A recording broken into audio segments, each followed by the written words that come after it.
My job is to do something bizarre, if you think about it.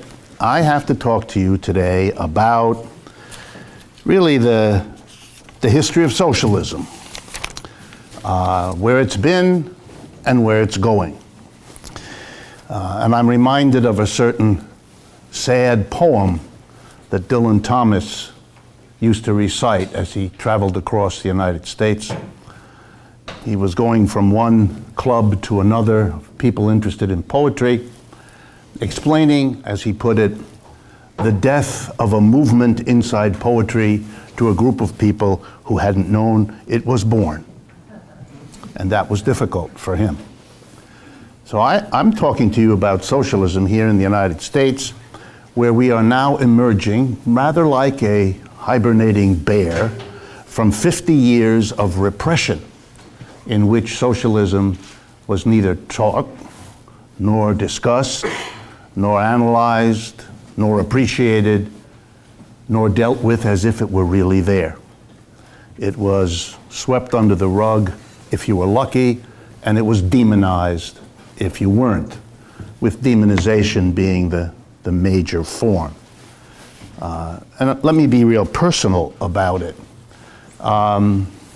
Even though I come from humble backgrounds, for a lot of peculiar reasons, I went to the elite schools here in the United States.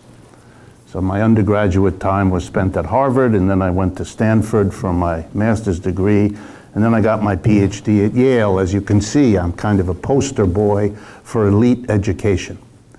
And there I studied economics, history and economics. And in those three institutions, when I was going through them, I was never required to read one word of critical economic analysis, say by, I'll pick a minor author, Karl Marx, in order to understand, that was a joke, by the way, just there, in order to understand the capitalist system that my teachers were pretending they were analyzing for me. That's an amazing statement, and it tells you something about what we are emerging slowly now from.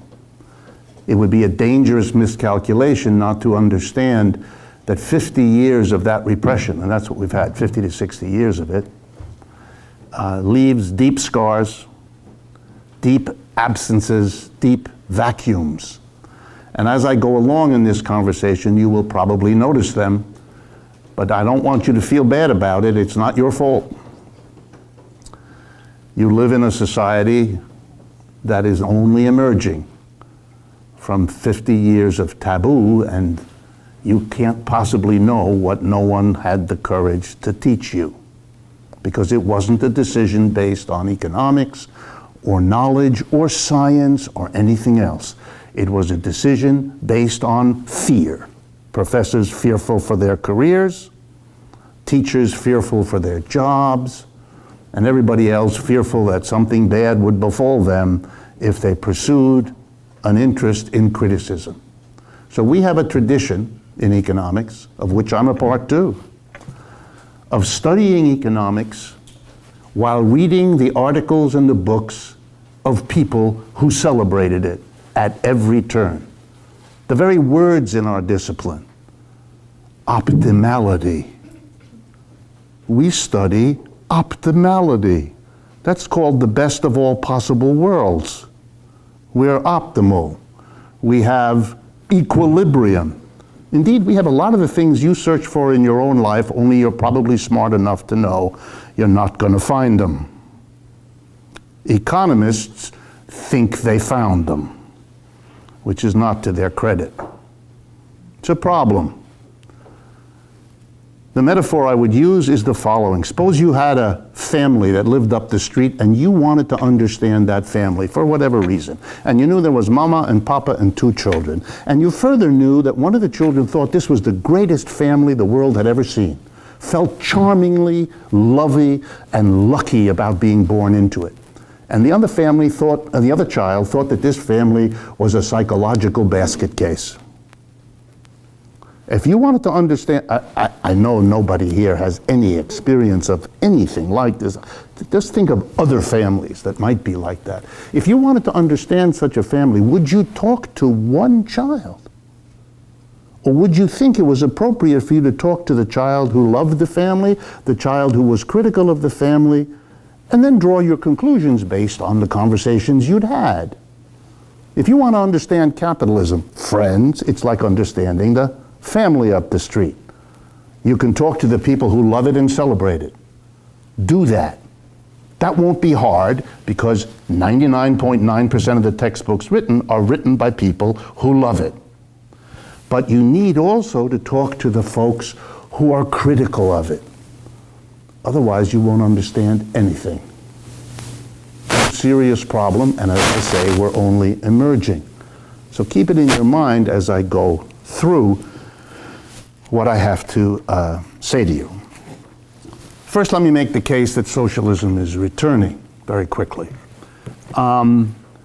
For the last 50 years, when socialism was a taboo, we were taught in the United States that the socialism has something to do with the Soviet Union and China. Those people are scary and frightening and want to hurt us, and so we should be angry and bitter at them. And one of the ways to express our anger, disagreement, and bitterness is to know as little as possible about the theory they claim to use to make sense of the world. Whatever logic you find in that, welcome to the United States for 50 years. Meanwhile, of course, socialism existed. The American people and the American media and the American government and the American academic community pretended that it wasn't there, but it always was, and it always has been. But for 50 years, you couldn't talk about it. Even the critical movements inside the United States, when they arose, against nuclear testing, for peace, against racism, against sexism, and so on, were movements that were carefully cleansed of their Marxist or socialist or communist affiliations. Even when socialists and communists were leaders of them, they kept that fact quiet because it was scary for the others in those movements who wanted to be sure that whatever they were saying about those other social problems would not be compromised by being exposed as critics of capitalism. That really kept going until, I'm going to exaggerate here, but just to make the point, until the autumn of 2011, when a new movement grew up, as they always do. This one took a peculiar name, Occupy Wall Street. It was even more peculiar because it was started by a group of relatively young people who thought it was terribly daring and provocative and revolutionary to set up pup tents in the park in downtown Manhattan. But it spread like wildfire. In 3 months, there were 350 cities across the United States who saw the same behavior. And what was very powerful was, instead of hiding their criticism of capitalism, the Occupy Wall Street movement did something no other mass movement had dared to do for 50 years. They put it right in the front. They made their defining slogan 1% versus 99%. And they were so good at it that within 2 months, whoops, good catch, no? Within 2 months, the President of the United States repeated this slogan as part of his speech. They put an economic criticism of capitalism. It produces 1% with wealth and power and 99% with little of either. It didn't last very long, but that should surprise nobody. These kinds of movements erupt, and then they have to try to find their footing, and the early efforts rarely do. So here we are, barely 4 years later, and we see Chapter 2. And Chapter 2 is the Bernie Sanders phenomena, isn't it? In which millions and millions of Americans don't care that the man has the word socialist attached to him. He can run for office. 9 months ago, a very high official of the Democratic Party had a conversation with me. And in that conversation, she said, that's a hint, she said, I can't go further than that, but some of you can take it further. She said, we're worried about Bernie Sanders. I said, really? Why?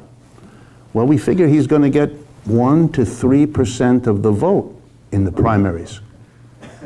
I said, and why is that worrisome? Because as she explained to me, there are a number of states where if he does that and the people who support him don't then vote for Mrs. Clinton, those states are close states and they could swing. 1 to 3% can make the difference.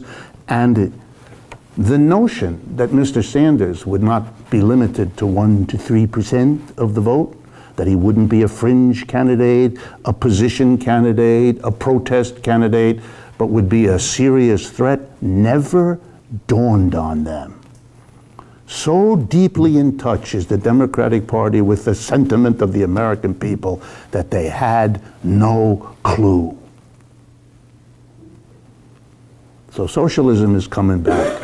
And it's going to come back bigger and harder than most folks expect, since most of the repression was the repression of something that didn't go away just because you pretended not to see it. So it's coming back. Let me make it personal one more step. I retired as a professor at UMass in end of 2008. And now I'm much busier than I ever was as a professor. I run around the country talking about what's wrong with capitalism. I can't possibly fulfill all the invitations. I limit myself to 3 trips a month across the United States. I'm now going to list for you where I've spoken in the last 4 months. In each case, I'm only going to list audiences that were at least 300 people. Okay, here we go. Tampa, Florida, St. Petersburg, Florida, Houston, Texas, Ames, Iowa, Seattle and Bellingham, Washington, Los Angeles, San Francisco, Berkeley, Fresno, Boston, Syracuse, and Ithaca. That's just to get you to get a feeling for the crisscrossing of the country that I now do. I'm always asked to talk about what's wrong with capitalism. This never happened before in my life. Something is fundamentally shifting in the United States. The reason I tell you all this is because you may not feel it quite here. That's nobody's fault. That's the way these things are. They develop unevenly. But you should be aware from someone like me that all of this is going on. I live in Manhattan. Once or twice a day, I am picked up by a limousine in front of my house. My neighbors think I am something very important. And I'm whisked off to a television studio somewhere where I give interviews. In that way, I can talk to millions of people. And the interviews are always about the same thing, which is, tell us about what's wrong with capitalism. Most of the time, that's what they ask me to do. Okay? I've done interviews with Bill Maher on that late night comedy show that I'm sure some of you watch. He chose, I didn't, he chose. And what he talked to me about, I did the opening monologue, lasts about 9 minutes when he interviews someone at the beginning of his program. He chose the topic Marxism. So he and I discussed Marxism for 10 million people or whatever it is that watches. The best interviews I've done in the last 2 or 3 years have been with Bill Moyers. I did 3 of those. I've also done Up with Chris Hayes. These are things that didn't used to happen in the United States because a person who's a critic of capitalism, which I am, a person who acknowledges with appreciation all that one learns from Karl Marx, which I do. So be careful, for some of you. Don't tell your parents that you came to this session because it might upset them. I hope I'm kidding. Okay, so socialism.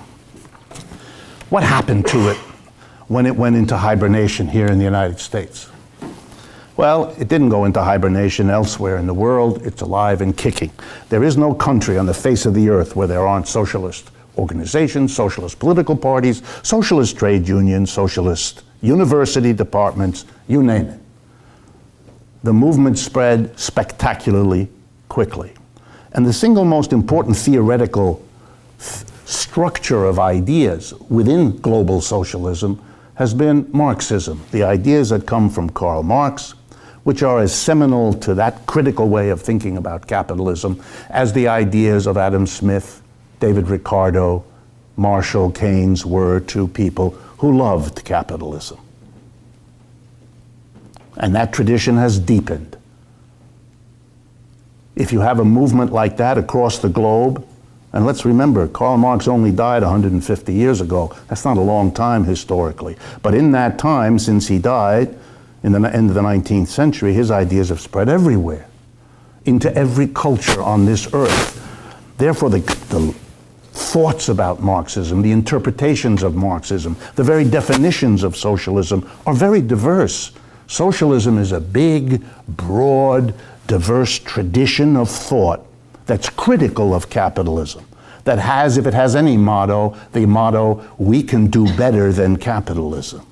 But exactly how to do better and where to focus and what to do, in what order, in what way, people disagree about all of that. Keep it in mind, because the next time you pick up an article or a book that begins with the Marxist view or the socialist view, put the book down, because you're reading an idiot. There is no the. Only a person who's either uninformed or has some other intent would write like that. You have to acknowledge that there are a variety. You have every right to pick whichever one you wish to discuss, or whichever one you wish to use, or whichever one you wish to criticize. But you can't pretend. It's as if I offered you a course in religion and all you heard from day one to the end of it was about Baha'i. That's a religion, but to present it as though it were the whole story would indicate you're either ignorant or someone is paying you for some reason to talk like that. So socialism is a very diverse tradition. And it always comes in with a bit of a cloud, because that's how folks deal with criticism. They don't handle it too well. Even in your own personal life, you probably noticed that when some of your friends offered you a criticism you weren't quite yet ready to hear, you didn't take it all that well. Well, that works in society too. Every economic system that has ever existed on the face of the earth, slavery, feudalism, you name them, had people who loved it and people who criticized it from the beginning. And so did capitalism. The fact that you don't know about it, didn't hear about it, no one ever took you through it, doesn't mean it wasn't there. So socialism evolved, socialism developed. Two particular ideas of socialism became dominant. They weren't the only ones. It was a historical matter that they became dominant. So let me describe them, because you'll find them familiar. Idea number one, that what socialism is when you do away with private property, private enterprises, private businesses, and you substitute government ownership and government business. It's a notion that socialism and capitalism are different in the following way. In capitalism, private individuals own and operate enterprises, whereas in socialism, the government does. That everything is about the government, and the government taking over, and the government running everything. Let me give you a piece of advice if this strikes you as familiar. You would have to search long and hard in the very voluminous works of Karl Marx to find one word about this. He wasn't interested in the government. He didn't write an article or a book about the government. It was a sideline for him. He was interested in other things. And a discussion of the difference between a private enterprise and a state enterprise, you won't find it in Marx. He wasn't interested. Had nothing to do with his project. Let's continue. The second way socialism has been defined in the 19th and 20th century was as follows. Instead of letting the market decide how you distribute goods and services, it's going to be done by government central planners. There are going to be people in the government who plan who gets what. Okay, so capitalism, you know, was markets, that's how you distribute, and socialism was planning. Okay, now we have a nice simple way of understanding it.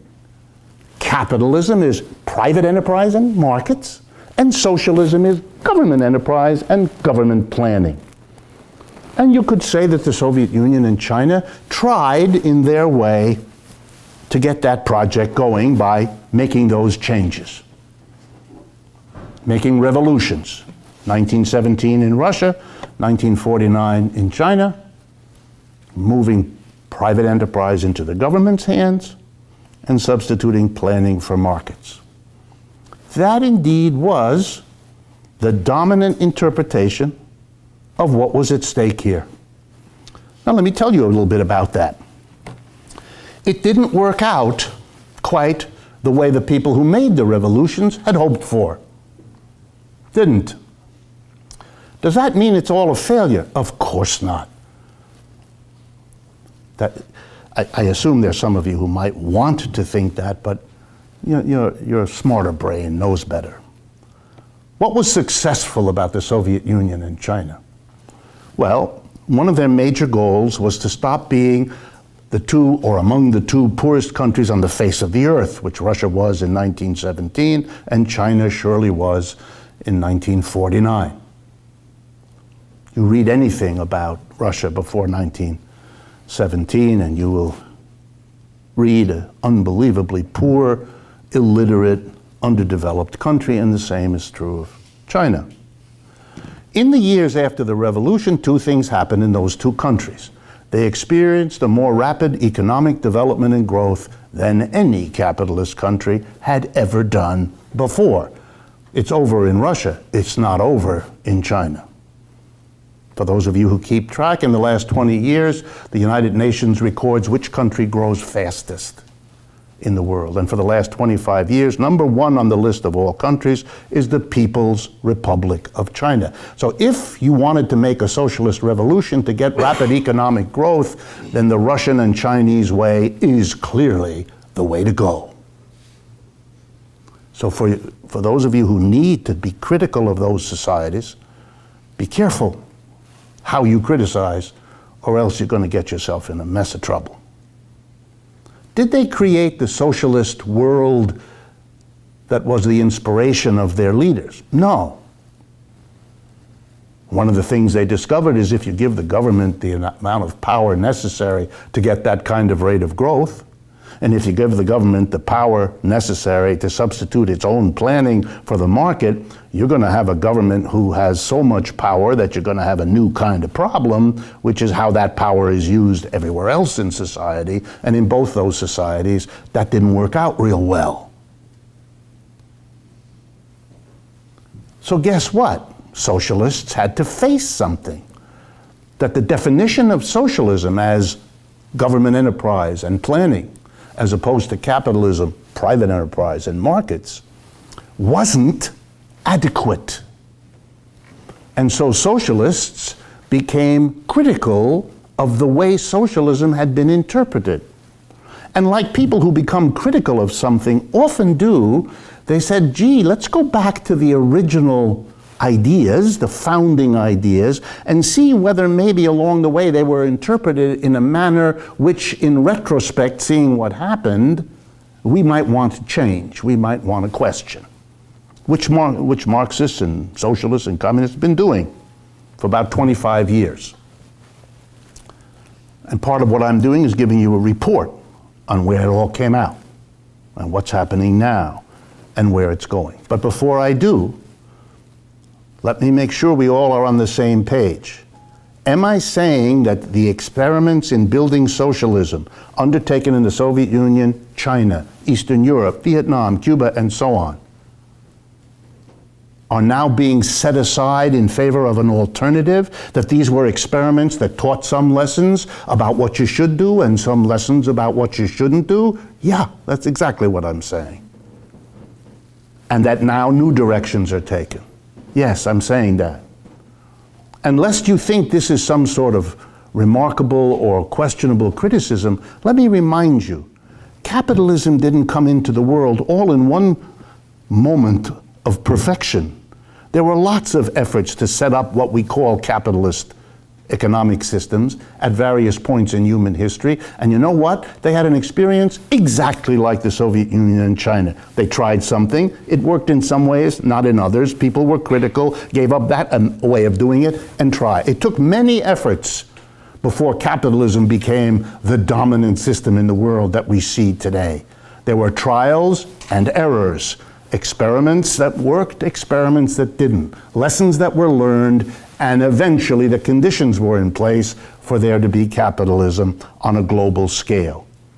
So to discover that the early experiments in socialism, Russia, China, and so on, weren't the final end, didn't solve all the problems, didn't work out exactly right, is something you should all have expected, rather than taken as evidence that there's something not viable about this. That would be historically weird as a conclusion, given what we know about every other system.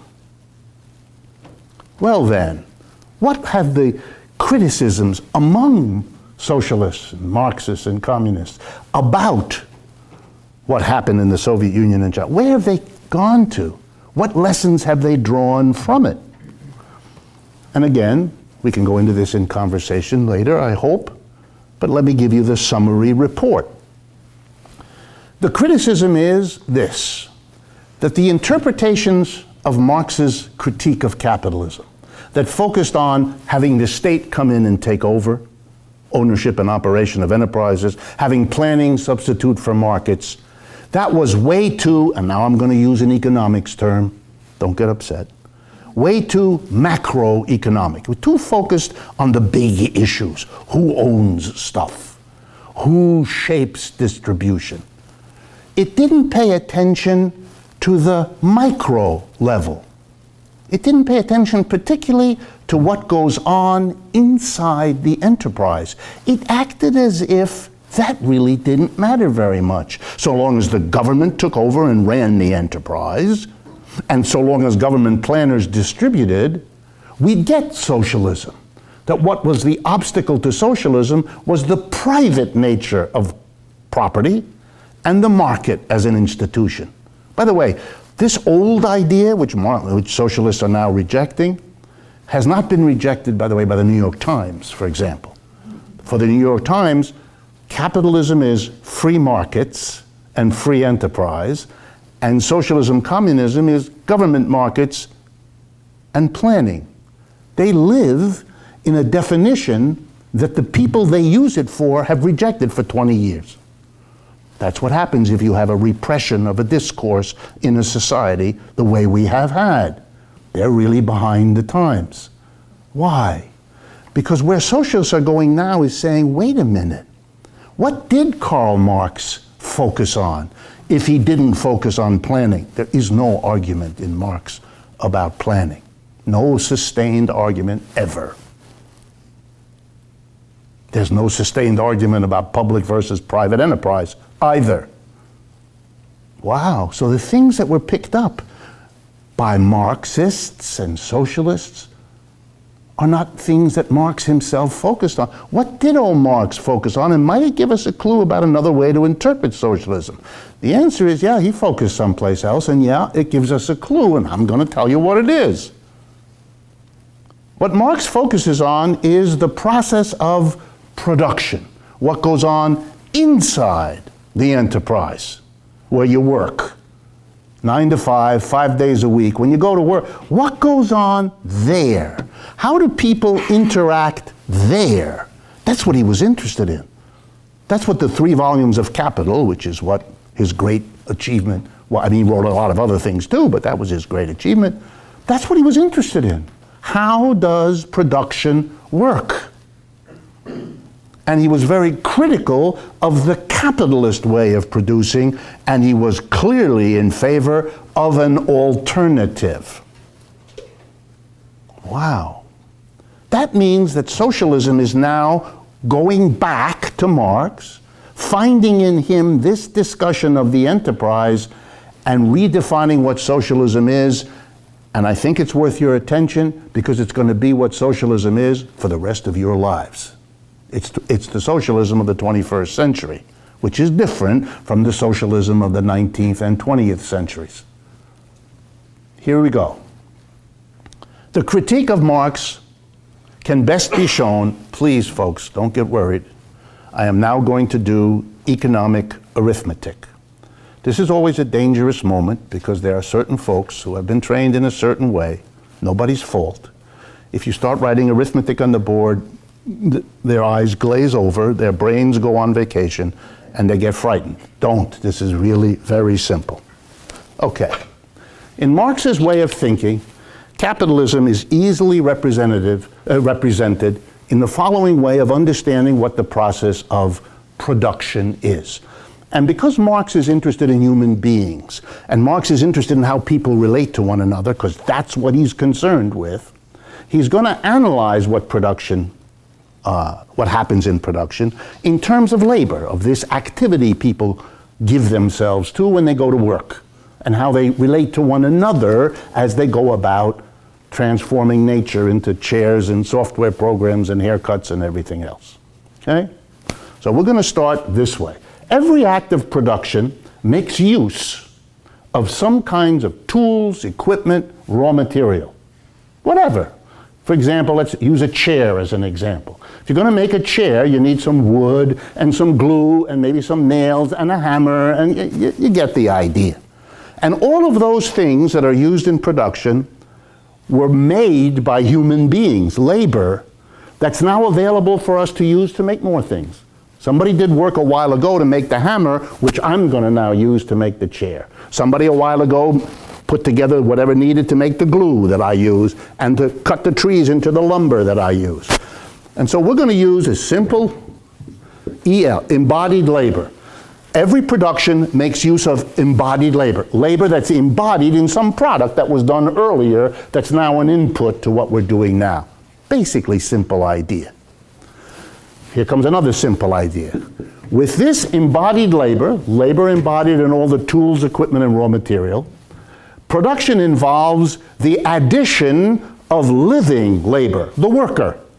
You, him, her, the people working. So we're going to call that living labor. Embodied labor plus living labor gives you the total labor in whatever we produce in an economy. It's real simple. Okay? You can say it in other words. There's the value of all the stuff we use up when we produce, tools, equipment, and raw materials. And then there's the value added by the worker who uses those pieces of equipment to transform the raw material into the final. So this is nails, glue, lumber. This is the chair maker's effort, and the outcome is the chair. Okay? This is very simple. What is capitalism about? By some process, which we can talk about later, the embodied labor, the work done by working people in the past, becomes the private property of a few people. You know their names. They're called employers. They didn't make this stuff. Absolutely not. Somebody else did. Workers. But those workers didn't get to keep what they produced. They lost what they produced, and it became the property of somebody else. And that capitalist brings to the production process whatever it is he owns. Let's just say, just to make it simple, that it's worth 100. It doesn't matter what it is, just 100 of anything. So we know we're using up in making chairs 100 worth of hammers, nails, glue, lumber, all of that. And now the worker adds value to what he or she produces by transforming the lumber, nails, and glue into a new finished thing called a chair or a sofa or any other piece of output. Okay, and let's, just to make it real simple, say it's another 100. And so the final chair is worth 200. I told you this would be easy. 100 plus 100 equals 200. Economists think this is an enormous achievement here, but most of you probably don't. The arithmetic is simple. Okay? Now let's follow the logic as Marx did. This is what a capitalist does. He brings 100 of what he's come to acquire somehow, we don't know how. And by the way, we never asked the capitalist quite how he got it, do we? It's really only, do you got it or do you not have it? And if you have it, you can be the employer. And if you don't, you can't. The fact that the employer who has it didn't produce it is a nagging problem we prefer not to ask. But we'll come back to it. And you know you can't be an employer because you don't have it. You didn't get it. Somebody else did. So the capitalist brings his 100. But he uses that up. That's the tools and equipment used up. So that 100 shows up in the chair as half of the 200 that chair is worth. And we know that the chair is worth 200 because in addition to the 100 of stuff used up, there was 100 more value added by the worker who worked to make the chair that's worth 200. Now, says Marx, and you're going to say it with me because you're going to understand this. Now Marx says, let's see. For the capitalist, he wants to get back what he laid out, the 100. He gave 100 to the production process. So when he sells the chair at 200, he's going to take 100 of it to replace the tools and equipment and raw materials used up in producing the chair. That's how he can keep on being a chair capitalist. That's how he can keep production going. He has to replace the tools, equipment, and raw materials he used up, doesn't he? Yeah, he does. I don't have the time to be Socratic because we don't have enough time. Okay, let's see. So out of the 200 worth of chair, you need to take 100 to replace what you used up. That leaves you with 100 after you sell the chair. What are you going to do with the 100? You could, here we go now, because this is the crucial part. You could take the other 100 and you could give it to the worker. Because after all, it was the worker whose labor added the 100 of value to this stuff to make the 200. You could, couldn't you? And the logic would be, gee, the worker added the value, he or she, here we go folks, should get it. Because he gave it. He created it. He made it happen, he should get it. Do you think that happens in capitalism? No, you don't, do you? We don't give the worker the value added. Ever in capitalism. It's not how it works. You all know that. But I'm putting it kind of right up front and bold for you to deal with. What is it that capitalists do? They divide that 100 into two parts. One part is what we pay the worker. I'll be generous and say 50. Now you get it. If you made a chair of 200 and you used 100 to replace the tools, equipment, and raw materials you used up, and you used another 50 to pay the workers, that leaves what? 50. Good. Higher math of economics. 50. And Marx called this the surplus. It's what the capitalist has left over after he pays out to himself the 100 worth of tools, equipment, and raw materials he contributed that got used up, and he pays the workers. He's got to pay the workers, because if he doesn't, they won't show up anymore, and the game is over. So to keep it going, he has to replace the tools and equipment, and he has to pay the workers. But he has to pay the workers, here we go, folks, less than the value added by the workers when they work. Or to use the technical term economists like, he has to rip the workers off. He has to steal from them part of what their labor added. You know what the lesson here is? For those of you who imagined that when you graduate from here you will get a job, in fact the only job you will accept is one that pays you what you're worth. never gonna happen. The condition of your employment is that you produce more by your labor than you get paid. Welcome to the capitalist system. That's how it works. This thing, surplus, that's profits. That's where the profits of enterprise come from. The best way to describe your work in a capitalist enterprise is not that the employer gives you a job, it's that you give your employer the surplus. The giver and the getter are in reversed order from what the language suggests. You are doing wonderful things for your employer, and they will keep you in that job exactly as long as you can keep producing a surplus adequate to what they need. Okay? That's step one. Volume 1 of Capital lays all that out.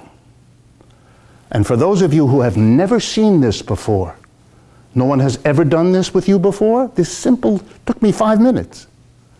Now you get a taste of that repression that I talked to you about at the beginning. That's what happens in a society which is not allowed to think like this.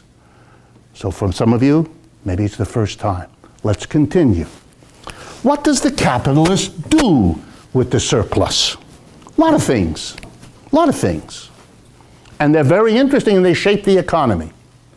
In order for the capitalist to survive, he's got to take this 50 that he appropriates from the worker who produced it, and he's got to make sure it's distributed in society to keep himself in office, to keep himself in the job, to keep the capitalist system going. He has to take steps to make sure that this stuff keeps on happening. He can't, as you might imagine, take the 50 of surplus and have a wonderful evening on the town, going to an expensive restaurant and a lovely piece of theater and then a trip to the Bahamas. He wouldn't be a capitalist very long. He's got to make sure that things are taken care of in this society. Let me give you an example. It's possible that these workers, let me be more blunt, that people like you in a job might encounter a person like me in a classroom, which would mean the next day when you come to work, your attitude might have changed.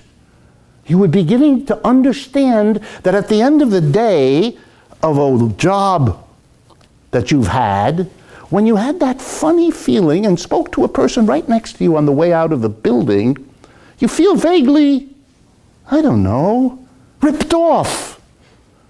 Yes, good, you got it. There's a reason why you do. You're actually paying attention. Most people in capitalism feel that way. It doesn't show up in the language. We have to disguise it, so we do. Here's an example. At the end of the working day, on your way home, you stop somewhere before you get home.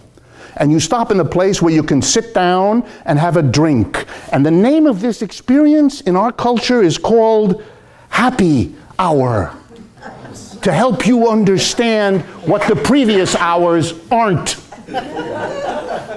It's your happy time, because the other 8 hours, to use another technical term, suck, don't they? Don't they? The culture does recognize it. It does. It just needs a little help interpreting. So it gets distributed, this surplus. You know what it does? It's taken by capitalists and it's given to, I don't know, let's see some institutions who get distributions of the surplus. In many capitalist societies, capitalists support local churches. And why might they do that?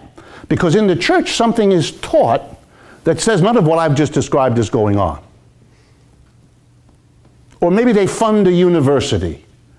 Maybe they take a part of the surplus and make a beautiful building, sort of, you know, like this one. And why might they do that? Because in the university, like in the church, a completely different story is told about all of this. Let me give you an example. Here's a way to understand economics. Production is a wonderful, harmonious collaboration. The worker brings his labor, the landlord brings the land, and the capitalist brings the money and the equipment and the factory. And they all cooperate to produce the output, and then they divide the revenue earned amongst each of them in proportion to the contribution each has made. You might call this fairsies. This is an economics in which everybody is fairly treated. It makes you vibrate with the harmony of it all. That's how we teach economics in the United States. I know that because for 50 years I did that. That's what we taught, because that's what we learned. And that's no accident, because that's a completely different story from this one. In that story, everybody gets in proportion to what they contribute. Fairsies. There's no surplus, there's no ripping off, you got nobody to be angry at. If you don't have more wealth than you would like, it's your own damn fault you didn't contribute more, so how can you expect to get more? It's wonderfully comforting. It's like knowing that there's somebody up there who, despite everything else, really likes you, even though your best friend doesn't. Okay, it's very important. Here are some other things that have to happen. Suppose these workers, for one way or another, discover they don't like this arrangement. They might decide one day to come into work and say, you know, you're a nice boss and all that, but we're not doing this anymore. You want us to work and add value of 100, we want the 100. Because we do it, we add the value, you give us the 100. And the employer says no, and things get kind of ugly. At that point, the employer has an option. Very interesting option. He can go and pick up the phone, and he can call a place in town, and he says, you know, I'm getting scared, and very quickly something interesting happens. A truck or a van leaves an office downtown filled with people in dark blue uniforms who come right to your workplace with a big stick and beat up on these people to help them change their mind. It's called the police. And for the capitalist to do what he does and be what he is, he has to have that phone there. And there has to be a bunch of people in blue uniforms, and there has to be a van, and there has to be an office, and that all costs money. Where do you think that comes from? That's another use of the surplus. Let me pick some that aren't so confrontational with you. The capitalist also, in order to be a capitalist, he has to make sure that these 100 value added by workers, that the workers know what they're doing. He wants to be able to hire workers who know how to add and know how to read and know how to take orders. They need, in short, to go to school, to learn those things. And the capitalist knows he has to take a part of the surplus to sustain the school system. So he pays a part of the surplus in taxes to the government to run the schools, to teach the people so they can produce the value added when he hires them. The surplus has to be distributed. Marx goes through all this, by the way. All the different ways the surplus is distributed to keep this system going. And you know what it adds up to, says Marx? The way this surplus is used by the employer who gets the surplus is to keep himself in the dominant position, to keep this system going, and that's what he wants because he's the guy at the top. He's the guy who gets the surplus. He's the guy who knows how to use it in such a way as to keep himself in the dominant position, which he's been doing a good job of for 200 years or so that we've had capitalism. Done a good job. What's the implication of this for socialism? What is socialism, given what I've described here? I'm going to answer the question. You're going to see where socialism is now going way different from what it was before. Socialism now becomes this story, this surplus, but instead of the surplus going from one group of people, the workers, to another group of people, the employers, that's over. The implication of Marxist theory is that a new and different society is one that would say here, in this situation, the workers will still come to work, they'll still add 100 of value, They'll get 50 for themselves for their wages and their income, but the other 50, the surplus, they get that. They don't give that to anybody else.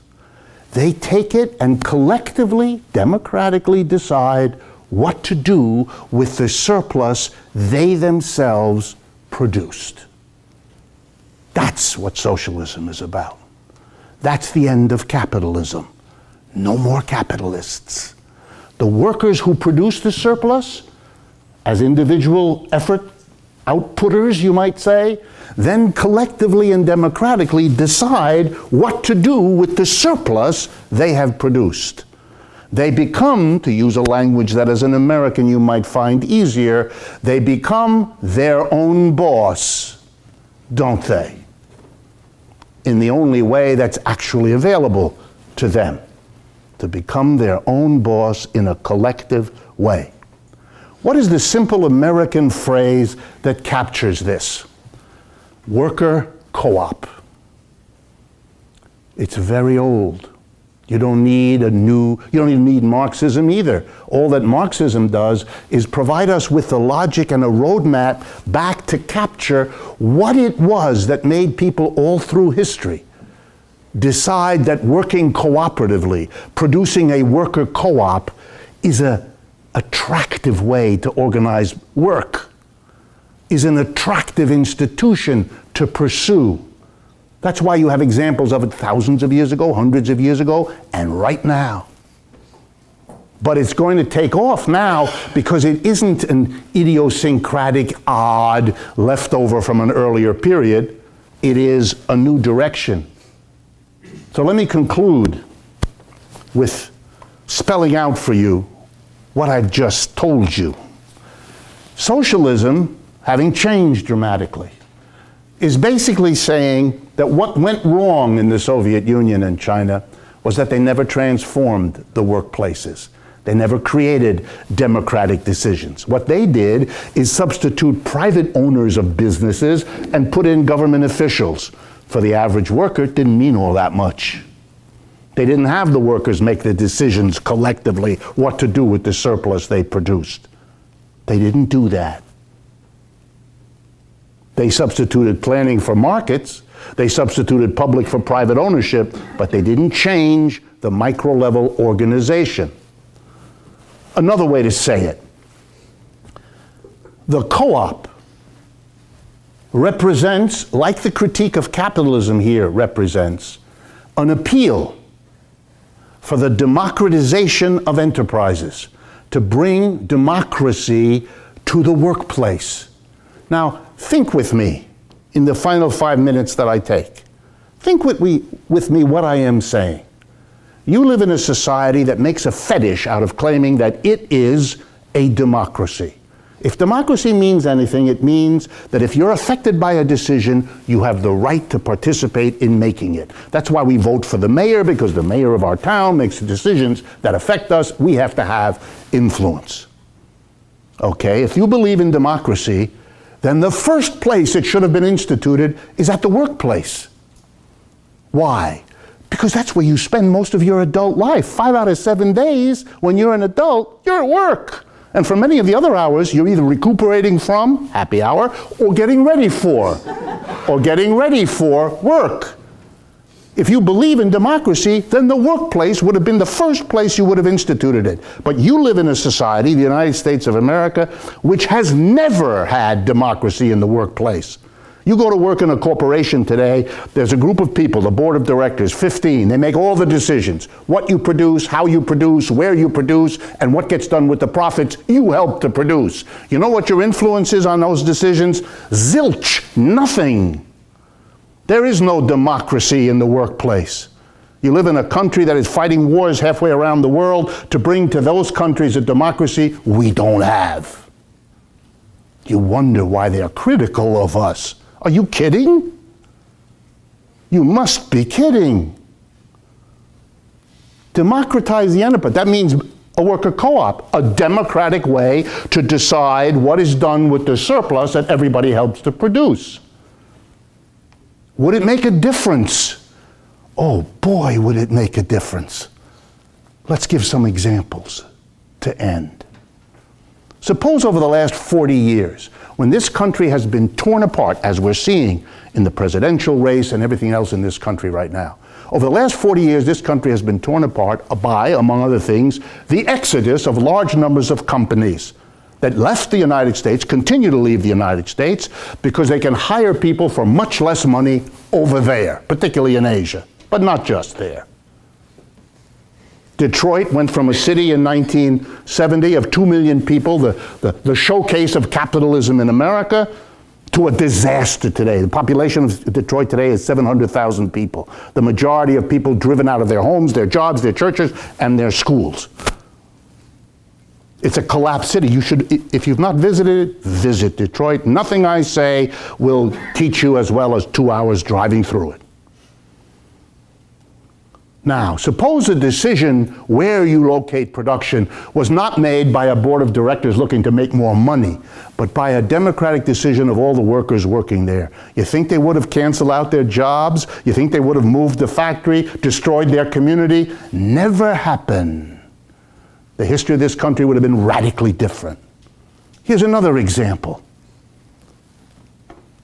At the end of each year, when the company looks at its profits, all the surplus it's gotten out of its workers, who decides what to do with the profits? It's a wonderful moment for those of you who've never been that place.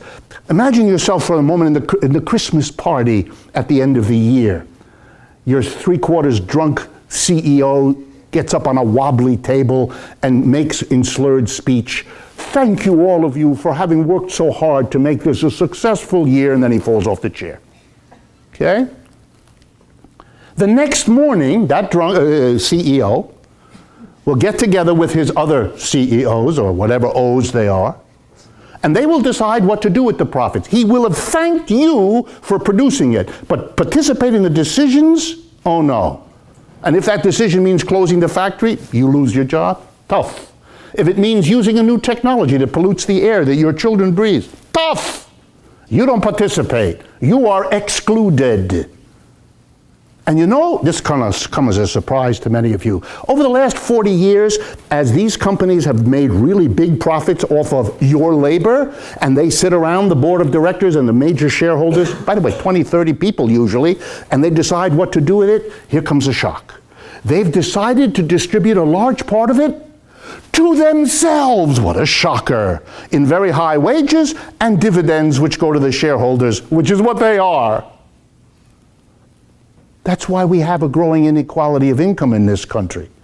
There's no mystery here. This has got nothing to do with education or technology. Stop! This is because we allow a tiny group of people at the top to decide what to do with the surplus we all help to produce, and they give a disproportionate amount to themselves. So we have, on the one hand, the richest people imaginable, and on the other hand, the first generation of American college students who can't get a degree without going into tens of thousands of dollars of debt. You are being ripped off here. And that's what Marxism and socialism have always had as their first thought. Appeal to the people who are the victims of capitalism, so that they begin to understand that you can do better than this system. And a worker co-op starts at the bottom and represents a new direction for socialism. That's why in Bernie Sanders' economic platform, a little bit about co-ops. Not a lot, but he's getting it. It's getting there. If you want an example of a politician today who's gotten much further, Jeremy Corbyn, Great Britain, the leader of the Labour Party. They have the most, interesting for those of you who follow politics, the most developed understanding of the need to develop a socialist co-op sector separate from and in competition with capitalism is emerging in Great Britain under the leadership of the Labour Party under its new leader, Jeremy Corbyn, with concrete policy proposals, which if you're interested, I'll lay out for you when we're done. Socialism is emerging now with a new direction and a new definition. And not the least interesting thing for you to watch in the years ahead in your lifetimes will be the success of this, partly because the entire anti-socialist apparatus is completely focused on what socialism isn't anymore. and completely unprepared to cope with what socialism is now becoming. That's one of the not so good results of a repression of your counter ideology for 50 years. Let me stop there. Thank you very much for your attention.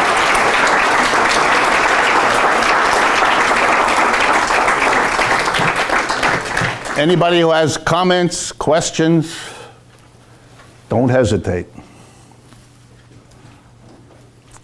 Everybody can't speak at once, so somebody has to have the courage to start. Good, shoot. But I mean, capitalism's fair, right? As I make that 50, eventually I can have the embodied labor and I'll get to make all the surplus for myself.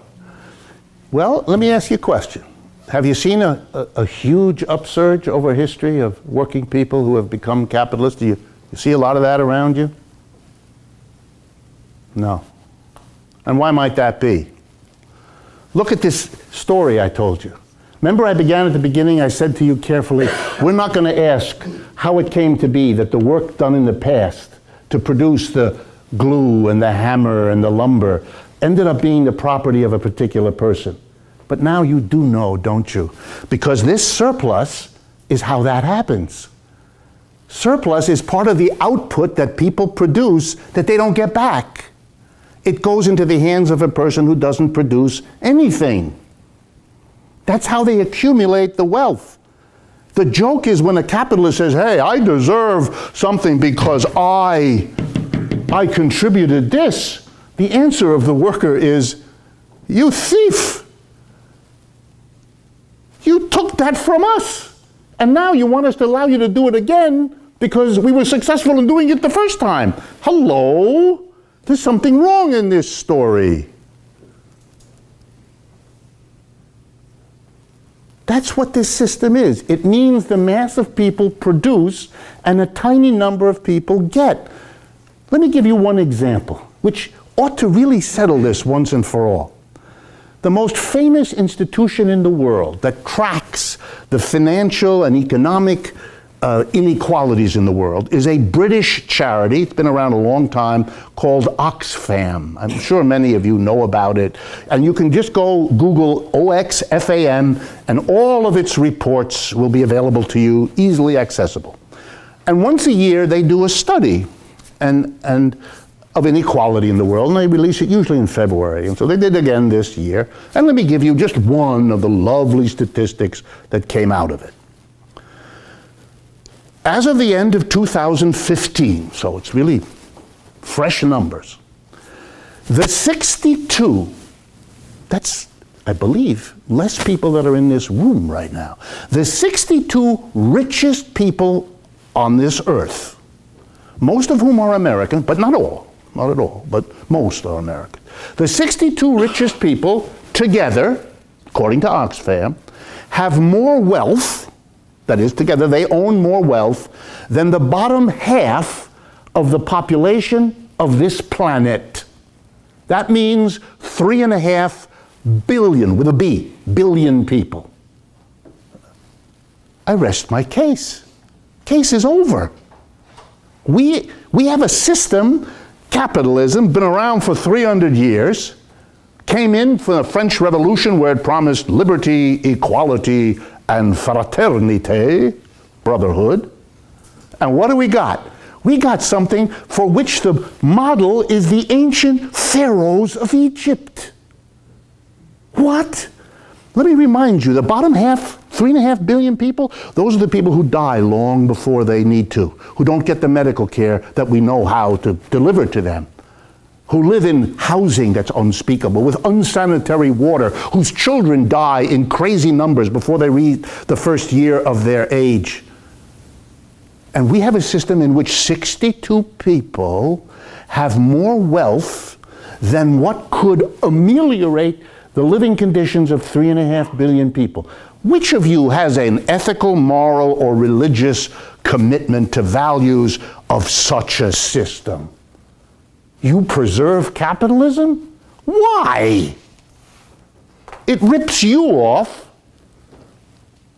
For those of you, by the way, I noticed a couple of you reacting when I mentioned the debts to go through college. Even in capitalism, you don't need to do that. You don't just live in capitalism here in the United States. You live in a virulent form of it. In Germany, Finland, Iceland, Norway, and Sweden, at least those that I know of, they have over the last few years reduced the tuition in colleges to 0. Do you understand that? In Germany, it's not only 0 for Germans. Any of you can move to Germany as an American citizen or any other citizen, and you can get free tuition too. You live in a country that has gone the other way. The other way. You now get to spend more money than you used to and rack up debts you never had to before. What? The mystery isn't that this is happening to you. I've tried to explain that. The mystery is that you tolerate it. Not only do you tolerate it, but it's almost like you're being kicked. And in response to the kick, you turn the other way so the next kick can get you someplace else. What? Unless you have very unusual tastes, this is not a good idea. Not a good idea. 62 people have more wealth than 3.5 billion. You want that system? That's the end. You all convinced you're going to be one of the 62? Don't hold your breath. Don't hold your breath. And let me ask you another question, if I can. Suppose you make it. How enjoyable is that? How do you enjoy the dinner at one end of the table, rich as it is, if at the other end there's a baby crying of hunger? Does something to your enjoyment, doesn't it? And then again, you can pretend the baby isn't there. And we are specialists in that. Shoot. The same Oxfam report 2 years earlier showed that it was 80 people owning half of Right. the wealth, and then 2 years later, 62 people. Right, and a few years earlier it was 134. They've been showing the number goes down. So, and then you mentioned inequality. I mean, certainly in the U.S. we know how the income distribution of new income has just accelerated. Has gone. In this growth, people are not getting any growth in their incomes. So inequality, all of these, is exacerbating. If the system is accelerating, is it accelerating to its demise under its own strains, or are there some concrete things that you see that will transform it? Well, I've never been good at predicting. For me, predicting what's going to happen in the future is something you do at the amusement park because it's amusing. When you give a person some money and they tell you who you're going to be sleeping with next week, you giggle and you laugh. If you actually begin to worry that you didn't want to sleep with that person next week, then you're not getting the point of all of this. Prediction is not a game. So I don't know what's going to happen. I have no idea. I do know, and this may be of interest to you, that there are all kinds of people that are worried about what's going on. I am hardly the only one, nor are socialists the only one who see it and worry about it. Warren Buffett, who is light years from a socialist, is worried about it. He's been making interesting statements for years now. You remember, some of you noticed he made a big deal out of the fact that the rate of taxation he pays is lower than his secretary pays, who makes a secretary's income.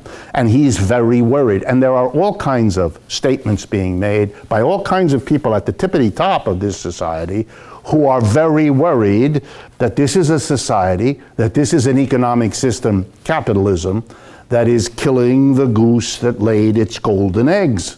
It is developing its own opposition.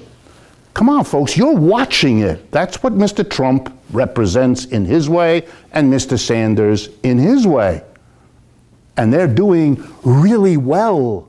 They're getting millions and millions of people who, despite a relentless barrage from the press, basically portraying both of them as crazy or outside the pale, etc., doesn't work the way it once did. Doesn't convince half or more of the people the way it once kind of did. You're watching the dissolution of this system. That's why I told you about me personally. I'm running around the country giving talks like this everywhere. I'm on radio and television doing it everywhere. I started my little radio program in New York City in March of 2011. We are now 5 years later. I'm on 52 stations across the United States. What's going on? Suddenly, the critique of our economic system has an audience I've never seen before. I live in Manhattan. Because I went to those elite universities, I have friends who are right-wing economists and left-wing economists and economists in the middle. We do not agree on how we got into this mess, and we do not agree on how we got out. But here's something we all agree on, which surprises us, that this is the worst condition of the American economy in our lifetimes. For those of you that are young, that's not good news. Not about your job, not about your income, not about your future. I do want to make one plug, if you allow me. Actually, two.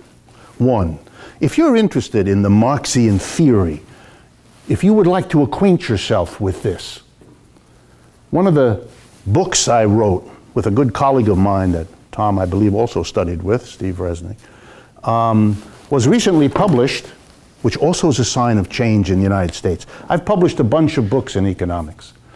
Each time I published a book, I wrote it, and either by myself or with whoever else I wrote it, I went and asked publishers if they might be interested. The last book I wrote, this one, was a completely new situation for me. 4 publishers competed with one another to get us to go with them. A very pleasant change, I assure you. Much better position to be in. So we decided to go, for reasons some of you will understand, with the MIT University Press, because MIT has been the premier economics department in this country for most of the last 40 years or so. So here's a book about different economic theories, the neoclassical, the basic theory, the Keynesian theory, and the Marxian theory, published by an impeccable press, the MIT Press, in which you can learn all about Marxian economics. The MIT Press produces this book as a text, and it's used around the country in courses, and it's written by 2, get ready, Marxists. No problem. No problem at all. That wasn't true 5 years ago. That certainly wasn't true 10 years ago. It's true now. But this book is if you want to learn this in a way that's made accessible, then this is the way to go.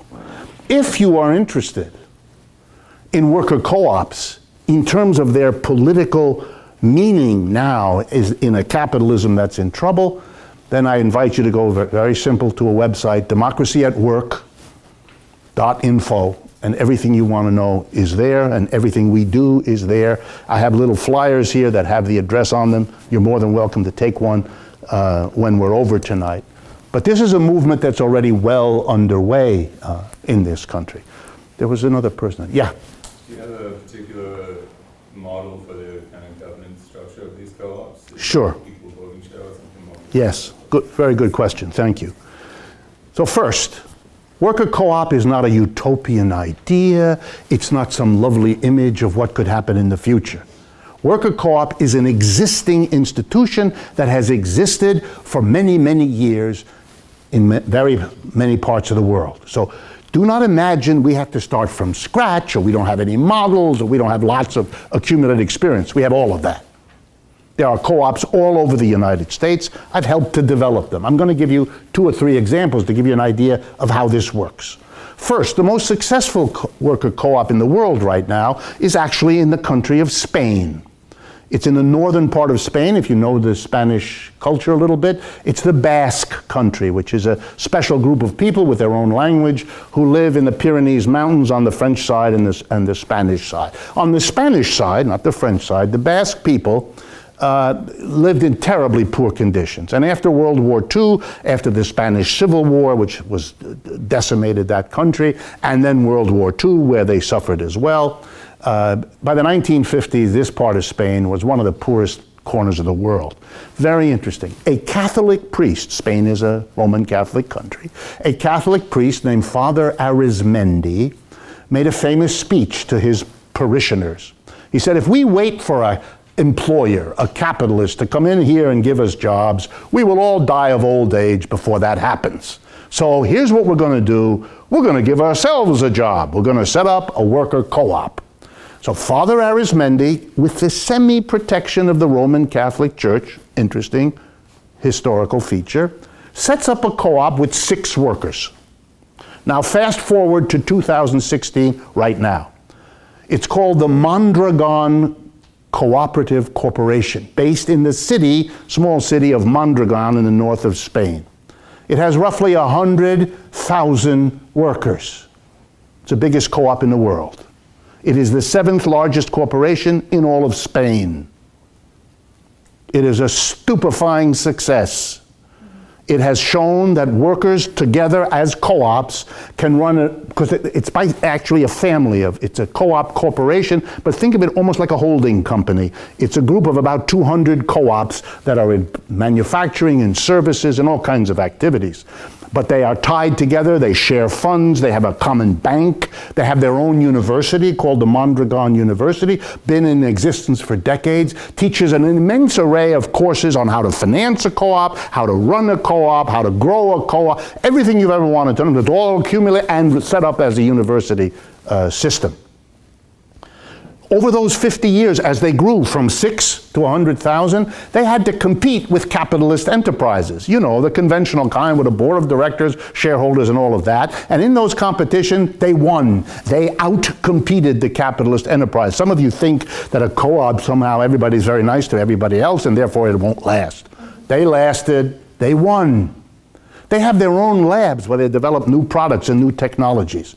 2 American corporations are so taken with the labs and the work that they do that they pay the Mondragon Corporation, 2 American companies do, to have their scientists work alongside of them in their labs so that they can pick up what they're developing, because that's how taken they are. I thought you might like to know the name. General Motors and Microsoft, little companies around the corner.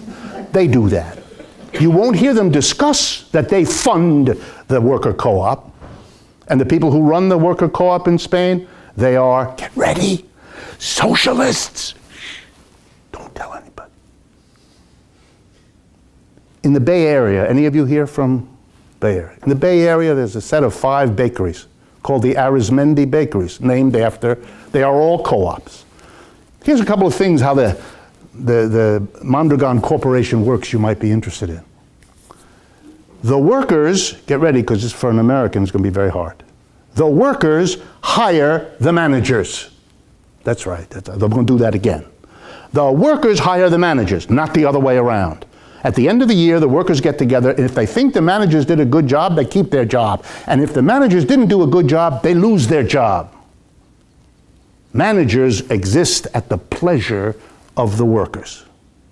They have another rule. The highest paid person in the Mondragon Corporation cannot get more than 8.5 times what the lowest paid worker does.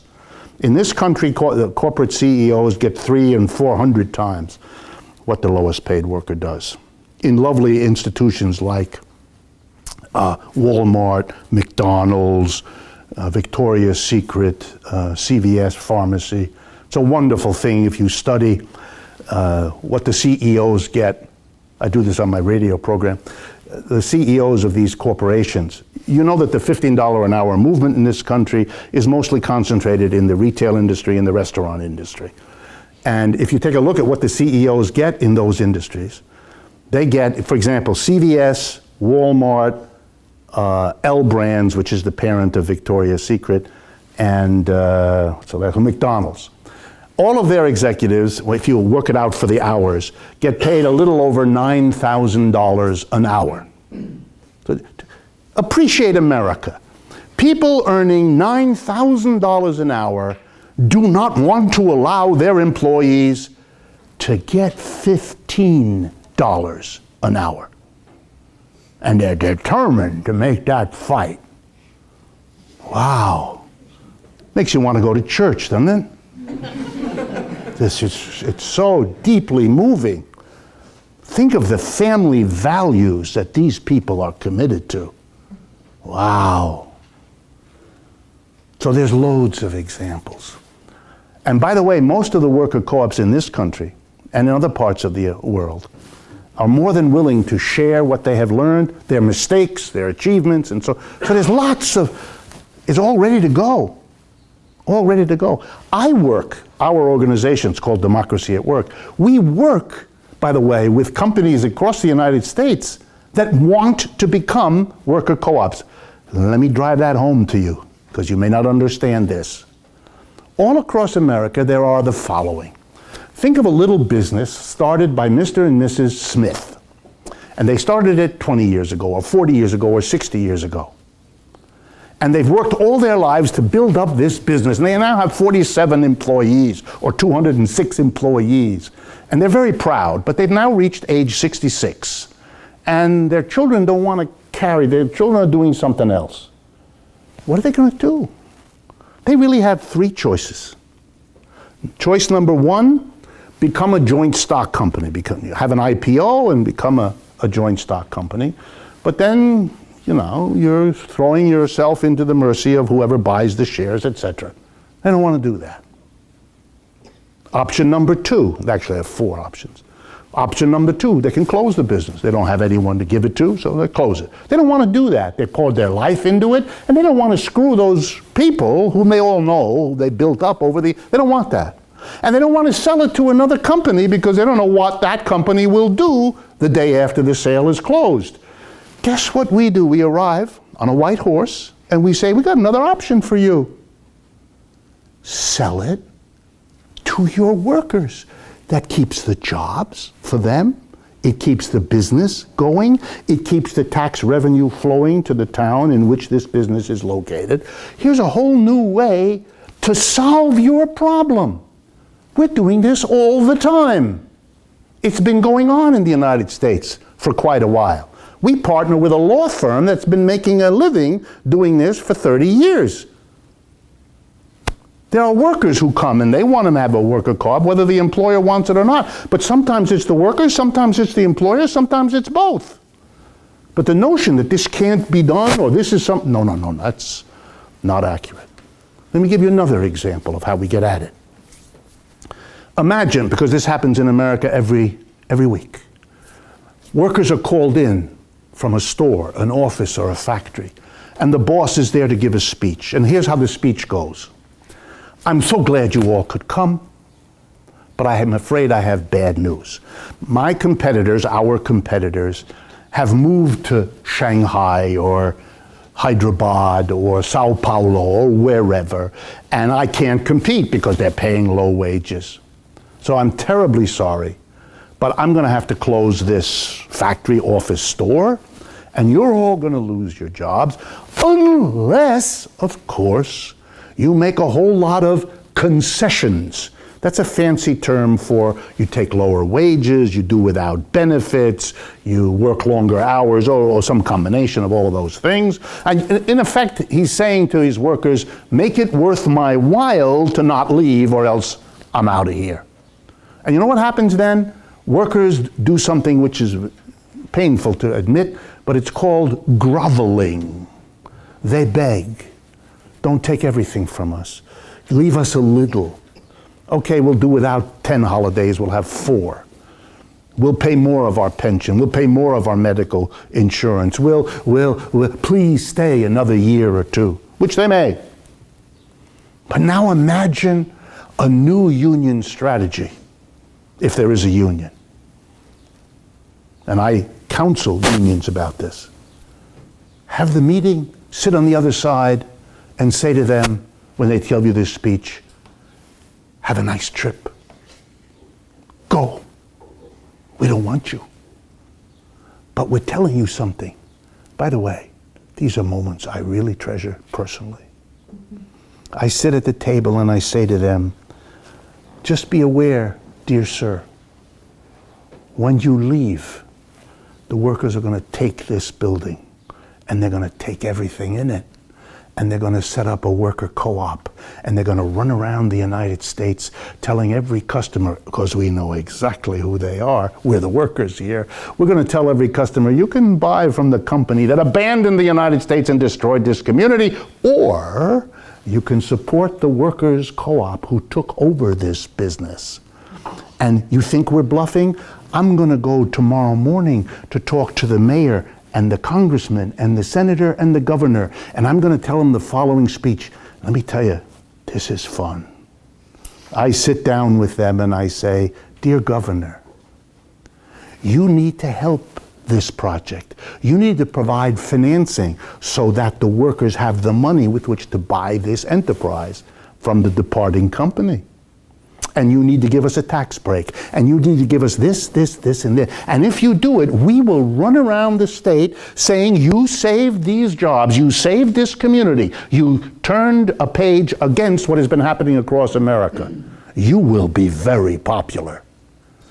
And if you don't, your political career is over. And it'll be over so fast, you won't. You know something? I don't even have to finish those sentences. They know exactly what I'm saying about 3 words in. Do you understand? This is how you do this. Is it doable? Of course it is. It takes only the commitment of a people, of a working class, to change the direction of this system. Yeah, you had something? If they're so viable, what's the biggest impediment? You mentioned credit. Is that like what's preventing them from being more common than they are? I didn't follow. If co-ops are particularly viable, what's the biggest impediment to their growth? Is it access to credit? Is it Well, there's several. Access to credit has always been a problem. In this country, it's been a problem in a funny way. It's been a problem because the most likely lenders are blocked by law from lending. I'll explain that in a minute. And many of the traditional banks don't know and are frightened by the concept of a co-op. They're normally lending to a corporation that has a certain legal definition and a legal standing. A worker co-op is who's exactly responsible? Who do you go collect from if a payment is missed, or this kind of thing? It's novel. Now, both of those problems can be gotten around. But for example, the most logical source of credit for a co-op movement in this country are credit unions. They are already halfway there. Credit unions if you add them all up, have an enormous amount of money. Just wild amount of money in this country is put by people into credit. You all know what a credit union is. It's usually an association with where you work that functions like a bank, but is a collection of everybody pooling their money rather than going to a commercial bank. But credit unions are blocked by law from making these kinds of loans that would normally be made to a co-op. They're blocked because the banks, the private banks in America, were successful in lobbying to get the laws because they didn't want to have the competition. The danger to a private bank is that the credit union can say, we're your fellow workers, you should deposit with us, you should borrow from us. A very powerful advertising message, and they didn't want that competition. That's why we don't have in America a public banking system. Many other capitalist countries have a private banking system alongside of a public banking system. Banks owned and operated by the government.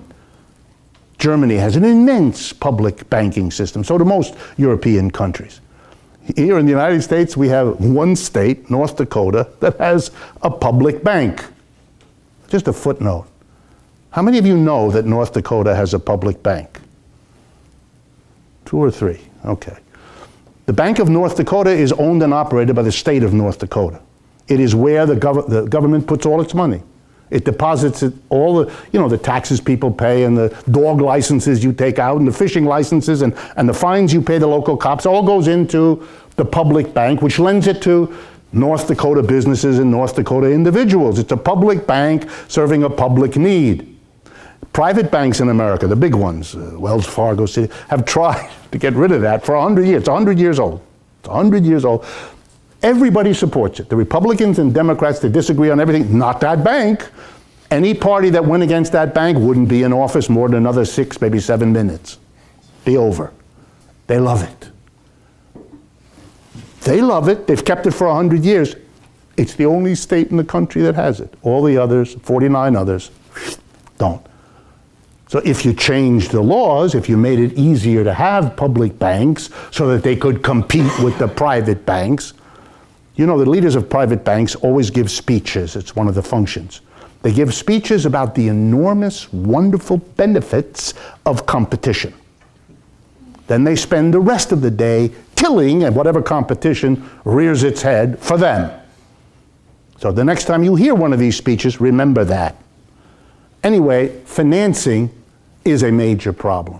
Here's another one. Getting customers. You have to win customers. By the way, Mondragon, you know how they solved their financing problem? They have their own bank. It's called the Caja Laboral. It's the workers' bank, basically what it means in Spanish. And all the co-ops put their money in that bank, and that then becomes the source of money to start new co-ops. It's the source of money to get co-ops through a rough period if they have it and so on. So they solved, because they're big enough, they solved their credit problem internally. And that would mean, if you learn the lesson, that if co-ops get going in a place like the United States, there'll have to be a political movement that coordinates them, helps them help each other. And that shouldn't come as anyone's surprise to anybody, because that's how capitalism got going. For those of you who don't know it, in most American cities, there's things called the Rotary Club and the Kiwanis Club and the local churches. You know what they are, among other things, whatever else goes on in there? They're a networking system for the local medium and small capitalists to work out deals amongst each other, which is what they do when they're not golfing. Okay? So for a co-op to begin to do this kind of activity is just to take a book and take a page from how capitalists got going. Here's yet another way to solve that problem. Governments should be funding this. Governments should be funding this. Why? Well, let's go through the reasons. One, governments have funded capitalist enterprises throughout the history of capitalism.